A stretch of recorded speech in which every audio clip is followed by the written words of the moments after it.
Selamat datang kembali di channel Galeri Horor. Dalam video kali ini, saya seperti biasanya akan menyajikan sebuah kisah misteri atau kisah mistis yang tentunya kisah ini adalah kisah nyata. Seperti apa kisahnya, kita simak saja. Tapi sebelum menyimak kisah ini, alangkah baiknya Anda mengambil dulu tempat yang paling nyaman agar tidak terganggu oleh orang lain.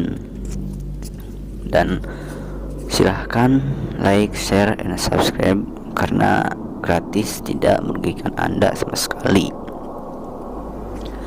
Untuk teman-teman yang mempunyai kisah misteri atau kisah horor, barangkali mau dibagikan ke channel ini, bisa kirim lewat email yang sudah ditulis di deskripsi. Balik, langsung saja kita ke ceritanya.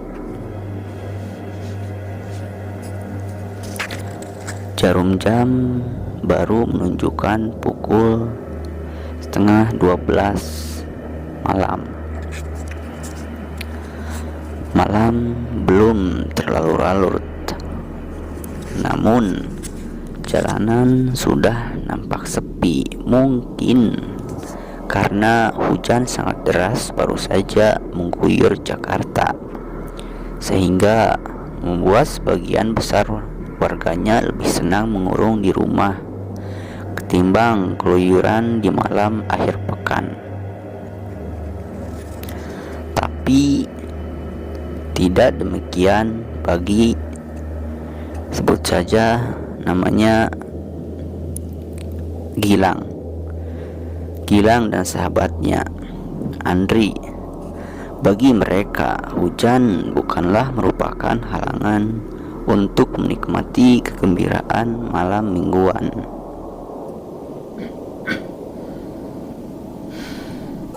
Apalagi bagi Gilang, duda yang baru saja pisah ranjang dengan istrinya yang super cerewet dan maunya serba ngatur. Malam mingguan merupakan kesempatan untuk mengencani gadis-gadis cantik yang bisa diajak making love, walau harus membayar dengan harga mahal. Baginya, seks memang harus dibeli dengan harga mahal. Enggak ada yang gratis di dunia ini, apalagi urusannya dengan seks, gitu katanya. Dan si Andri, sang sahabat, hanya tertawa terkekeh-kekeh. Mereka tampak sangat gembira walau malam ini belum ada mangsa yang bisa mereka garap karena hujan. Kawasan Mangga Besar yang bisanya bejibun ayam-ayam malam ini sepi. Ayam-ayam itu sepertinya lebih senang mengeram di apartemen atau tempat kosnya masing-masing. Kawasan Melawai pun juga sepi. Paling-paling yang ada cuma banci-banci gatal yang sepi order. Menggarap banci, amit-amit 7 turunan. Mendingan gua keluarin pakai sabun mandi, seloroh Gilang waktu Andri menawarkan banci yang tampak imut-imut dan gayanya nyaris menipu siapa saja yang melihatnya bahwa dia adalah cewek beneran.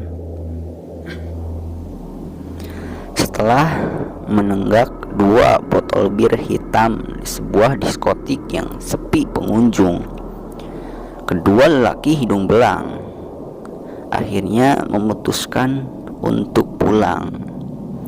Sialnya, di sebuah jalanan yang sepi, jantung mereka nyaris copot karena sesuatu yang tiba-tiba terjadi.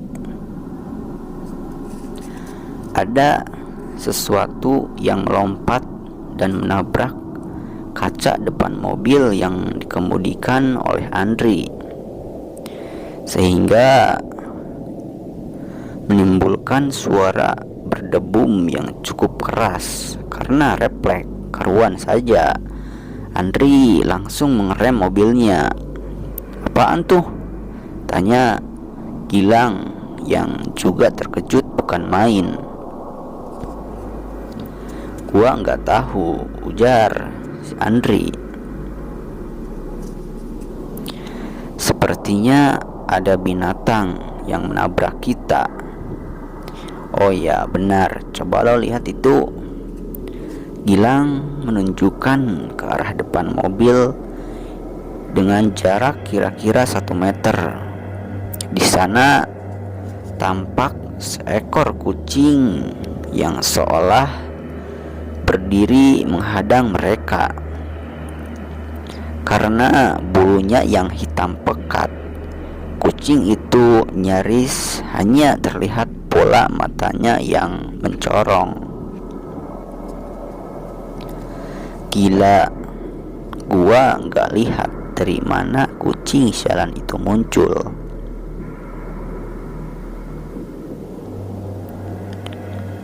"Untung nggak ketabrak," gerutu si Andri. Lalu dengan wajah tegang ia melanjutkan, "Tapi aneh, kucing itu sepertinya menghadang kita. Jangan-jangan ada sesuatu yang bakal terjadi."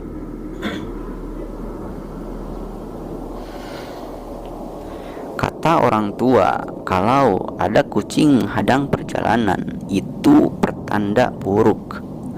"Alah, masa sih percaya yang begituan?"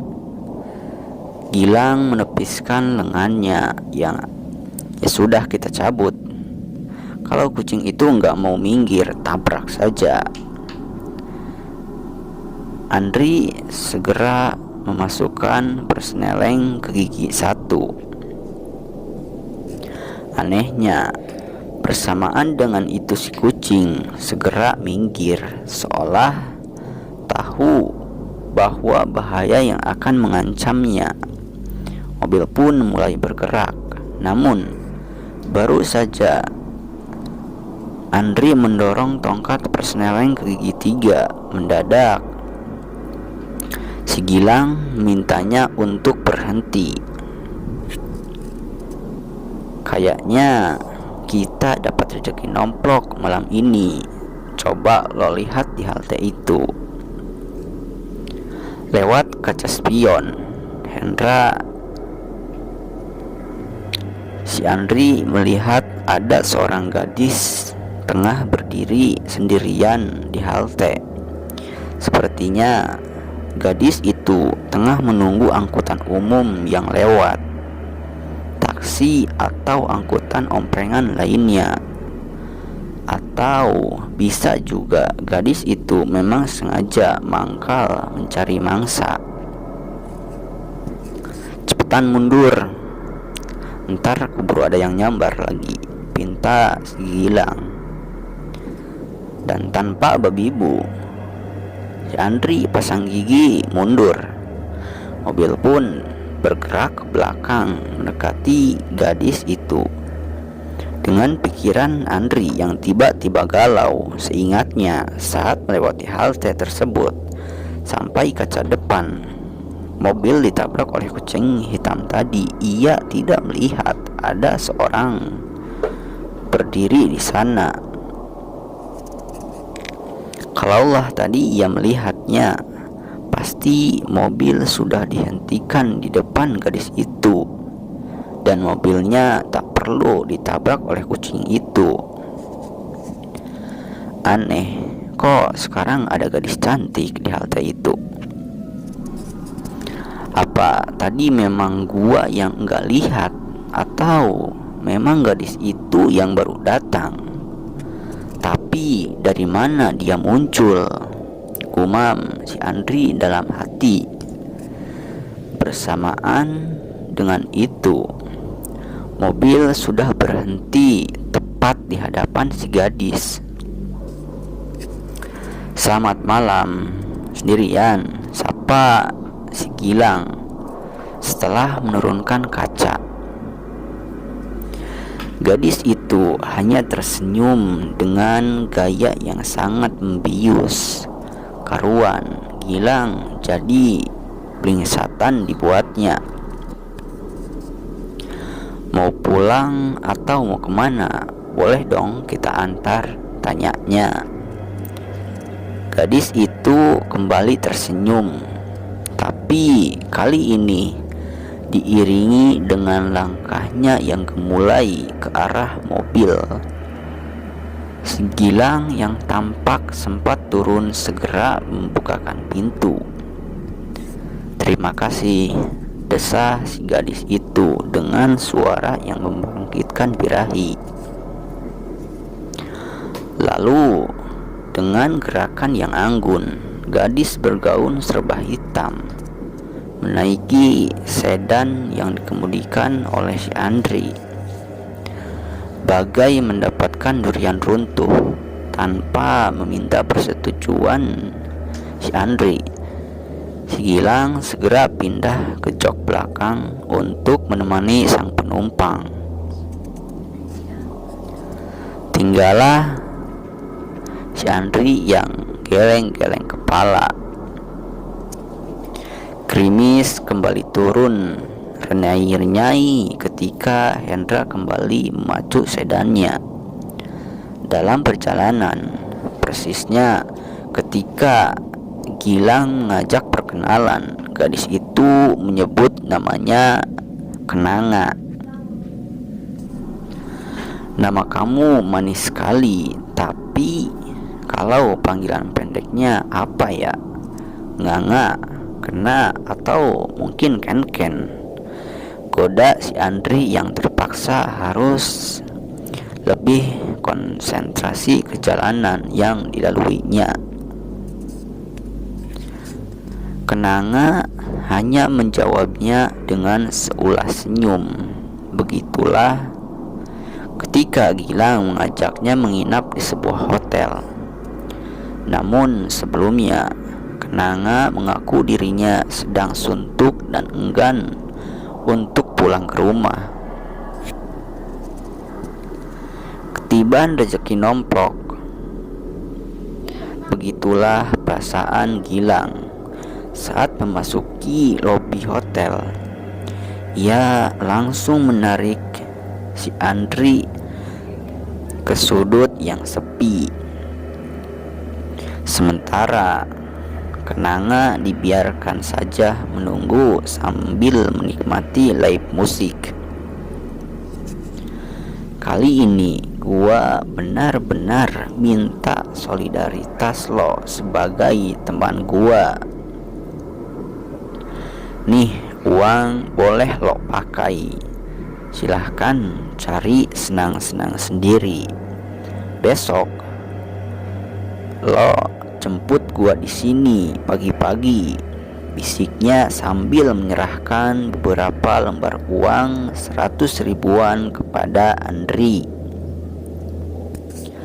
Walau sedikit dongkol, Andri harus mengalah.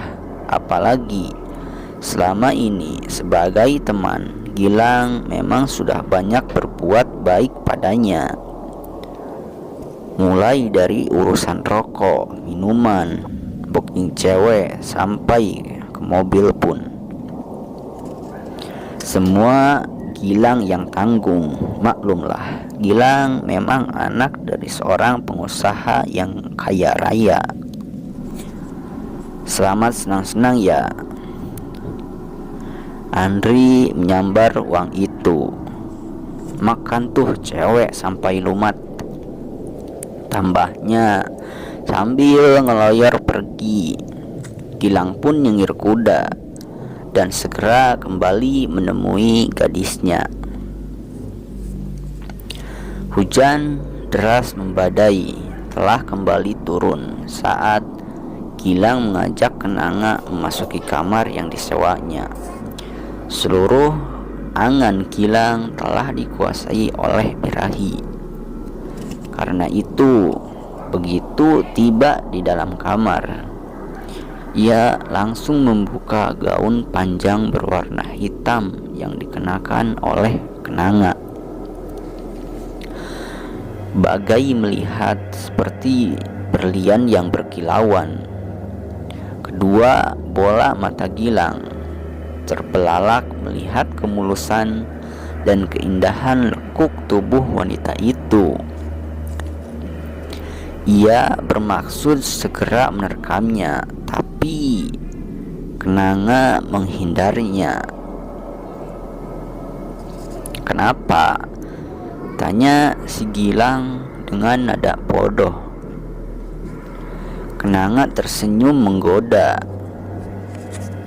Dengan kerlingan matanya, ia memberi isyarat agar si Gilang segera membuka pakaiannya juga.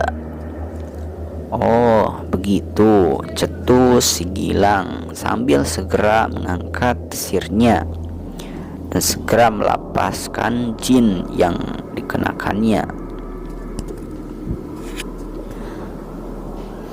Sekejap kemudian, tampaklah sepasang insan berlainan jenis yang tampil dalam keadaan polos, mirip Adam dan Hawa sesaat setelah makan buah khuldi. Anehnya, kali ini bukan lagi Gilang yang menunjukkan sikap agresif, tapi justru Kenanga, bagai seekor singa betina yang kelaparan. Gadis itu langsung menerkam tubuh si Gilang yang telanjang, tapi aneh, bersamaan dengan itu terdengar si Gilang menjerit kesakitan. Ia mendorong tubuh Kenanga dengan kuat. "Siapa kau?" geragap si Gilang demi melihat dadanya sobek mengeluarkan darah. Kenanga tidak menjawab. Matanya yang tadi selalu menggoda dan memancing hasrat seks kini berubah menyeramkan. Ia menatap si Gilang dengan tajam. Aneh, bersamaan dengan itu lelehan darah pada dada si Gilang yang terluka seperti tersayat benda tajam, seperti tersedot oleh sesuatu. Ya, mungkin oleh kekuatan tatapan mata Kenanga yang kini wajah cantiknya perlahan-lahan berubah menjadi seraut wajah nenek-nenek rentak dengan rambut putih tak pernah disisir. Padahal sebelumnya rambut itu hitam legam dan sangat indah. Kini yang ada di hadapan Gilang tak lebih dari sepotong tubuh rentak dengan kulit keriput dan payudara yang peot. Keindahan yang tadi terpampang telah sirna dalam sekejap mata. "Tidak," geragap si Gilang sambil menatap perubahan penampilan Kenanga yang kian menyeramkan itu. Tak hanya itu, ia juga merasakan sakit teramat sangat di sekujur tubuhnya, sebab sepertinya darahnya terus tersedot lewat sayatan pada dadanya itu. Tubuh si Gilang seluruhnya bergetar hebat, seperti tersengat aliran listrik. Anehnya, kulit tubuhnya pun mulai keriput, sebab memang darahnya telah tersedot habis. Menyadari keadaan ini, si Gilang ingin menjerit sekuatnya guna meminta pertolongan. Akan tetapi pita suaranya seperti telah putus. Bahkan segenap energinya juga telah sirna. Ia hanya bisa menyaksikan dengan bola matanya nyaris melompat keluar dan kelopaknya ketika kenanga yang telah berubah menjadi sosok nenek-nenek itu mencopot kepalanya sendiri dan tubuhnya. Gilang pun tak bisa menggerakkan kakinya walau sedikit pun untuk menyelamatkan selembar nyawanya. Potongan kepala kenanga yang telah dicabut bersama isi perutnya itu membelah dadanya dengan gigi-giginya yang tajam seperti gergaji mesin. Dan Gilang pun tak pernah tahu bahwa kenanga yang beberapa saat lalu membuat birahinya memuncak itu telah melahap seluruh organ tubuh bagian dalam miliknya dengan cara yang tidak hanya menjijikan tapi sekaligus sangat biadab.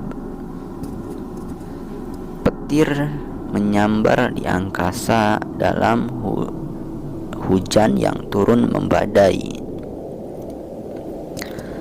Bersamaan dengan itu, seorang roomboy dan seorang petugas security hotel bintang 3 itu disibukkan oleh seekor kucing hitam yang muncul di koridor deretan kamar hotel.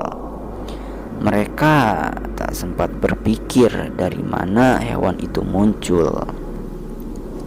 Yang terpenting bagi mereka adalah mengusirnya untuk pergi. Kedua orang itu bermaksud menangkap si kucing, tapi dengan gesitnya hewan itu terus saja menghindar. Ketika terus dikejar, kucing itu berlari ke peletaran parkir.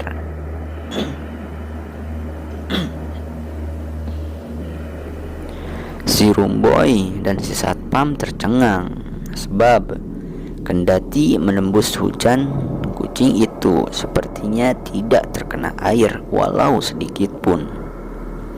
Sebelum menghilang ke balik semak belukar, dengan mata mencorong, hewan berbulu hitam itu memandang kedua orang pengejarnya. Kedua pengejar itu pun langsung bergidik ngeri. Sudah hampir 2 jam si Gilang alias si Andri menunggu di lobi, tapi si Gilang tak juga nampak batang hidungnya. Sudah puluhan kali ia mengontaknya lewat HP, kendati nadanya tersambung, tapi tak pernah diangkat. Begitupun ketika ia meminta tolong kepada petugas resepsionis agar ia disambungkan dengan kamar nomor sekian tempat si Gilang menginap. Ternyata juga tak pernah diangkat. Gila, main berapa puluh kali dia, sampai sudah siang bolong begini masih pulas, gerutu si Andri. Tak lama setelah itu, seorang satpam hotel memanggilnya agar menghadap ke ruang manajer. Agak tidak enak hati, Andri segera memenuhi panggilan itu. Kami khawatir sesuatu telah terjadi terhadap teman Anda. Sudah puluhan kali petugas hotel mengetuk pintu kamar teman Anda, tapi tetap tidak ada jawaban. Karena itu, kami meminta pertimbangan untuk mendobrak kamar itu. Bagaimana, Pak? Andri tak sempat lagi berpikir mempertimbangkan apa yang disampaikan oleh orang yang memperkenalkan dirinya sebagai manajer hotel tersebut. Ia langsung saja menyetujui usulan itu. Sekitar pukul setengah 12 siang, kamar hotel yang disewa si Gilang terpaksa harus didobrak. Kekhawatiran pihak hotel memang terbukti. Begitu pintu berhasil didobrak, semua yang menyaksikan langsung terpana seraya meringis ngeri melihat apa yang terdapat di dalam. Di atas ranjang berspray kuning gading tampak terbujur mayat si Gilang dengan kondisi yang sangat mengenaskan. Dadanya terbelah hingga ke bawah pusar, dan seluruh organ tubuh bagian dalam telah lenyap. Tak hanya itu, sekujur tubuh Gilang juga mengering seperti kayu tua yang lapuk. Yang tak kalah aneh, walau pembunuhan sepertinya telah berlangsung sedemikian sadis dan biadab, namun tak tersisa setetes darah pun di tempat itu. Apa sebenarnya yang telah terjadi? Semua orang bertanya seperti itu, tak terkecuali dengan si Andri yang terpaksa harus menitikan air matanya melihat kematian sahabatnya yang sangat mengenaskan itu. Ia sungguh tak pernah menyangka kehidupan si Gilang akan berakhir sangat tragis seperti ini. Siapakah teman kencan Gilang yang memperkenalkan dirinya dengan nama Kenanga itu? Gadis itu kami temukan di sebuah halte di Jalan Fatmawati. Penjelasan ini yang dapat disampaikan oleh si Andri ketika diinterogasi oleh polisi. Bagaimana penampilan gadis itu? Tanya perwira polisi yang melakukan penyelidikan. Cantik dan sangat mempesona. Pokoknya dia sangat jauh dari kesan sebagai seorang pembunuh. Dia menyebutkan alamat tempat tinggalnya. Tidak, sama sekali tidak. Dia bahkan menolak waktu kami tawarkan mengantarnya pulang. Katanya dia sedang kalut. Apakah ada ciri-ciri spesifik dari gadis bernama Kenanga itu? Seingat saya tidak ada. Di mata polisi, kalau benar korban dibantai oleh teman kencannya sendiri yang bernama Kenanga itu, maka jelas ada beberapa hal yang sangat sulit diselidik. Dan untuk ini sangat sulit disidik. Pertama, di TKP sama sekali tidak diketemukan adanya sidik jari pembunuh. Pada beberapa teman yang diketemukan justru adalah sidik jari milik korban. Yang kedua, tidak ada bukti apapun yang bisa ditemukan di TKP. Misalkan saja dengan apa si pembunuh melakukan kejahatannya. Di TKP bahkan tidak diketemukan setetes darah pun yang berasal dari tubuh korban tersebut. Dan yang ketiga adalah hal yang paling membingungkan. Ketika korban ditemukan, Kondisi kamar masih dalam keadaan terkunci. Jika benar pelakunya adalah gadis bernama Kenanga itu, lantas kemana gadis itu pergi? Bagaimana dia bisa meloloskan diri dari kamar ini? Padahal anak kunci pintu kamar masih tergeletak di atas meja. Apakah mungkin dia keluar lewat jendela dan melompat dari lantai 3 hotel itu? Ini jelas mustahil sekali. Dengan metode yang didasarkan pada fakta dan data yang berasal dari olah TKP maupun keterangan saksi, polisi jelas menemui kebuntuan dalam melakukan penyelidikan kasus ini. Tapi sepertinya tidak demikian bagi si Andri. Ia merasa yakin bahwa gadis bernama Kenanga itu erat kaitannya dengan kemunculan sosok kucing hitam yang menabrak mobilnya pada kejadian malam itu. Meski masih berdasarkan dugaan, Andri meyakini bahwa gadis itu bukanlah manusia yang sebenarnya manusia. Dia mungkin adalah penjelmaan wujud dari kucing hitam misterius itu.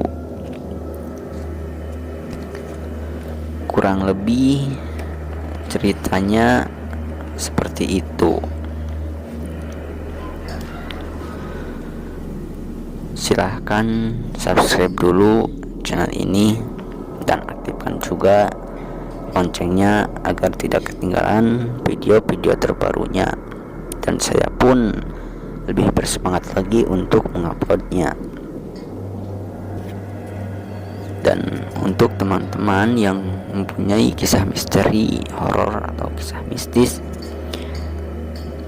bisa dibagikan ke channel Girly Horror ini dan dikirimnya lewat email yang sudah dicantumkan di deskripsi video ini. Apabila ada perkataan-perkataan yang tidak enak didengar, mohon maaf sekali, untuk dimaafkan. Dan saya mohon doa dan dukungannya dari teman-teman agar channel ini bisa makin maju. Sekian dari saya. Assalamualaikum warahmatullahi wabarakatuh.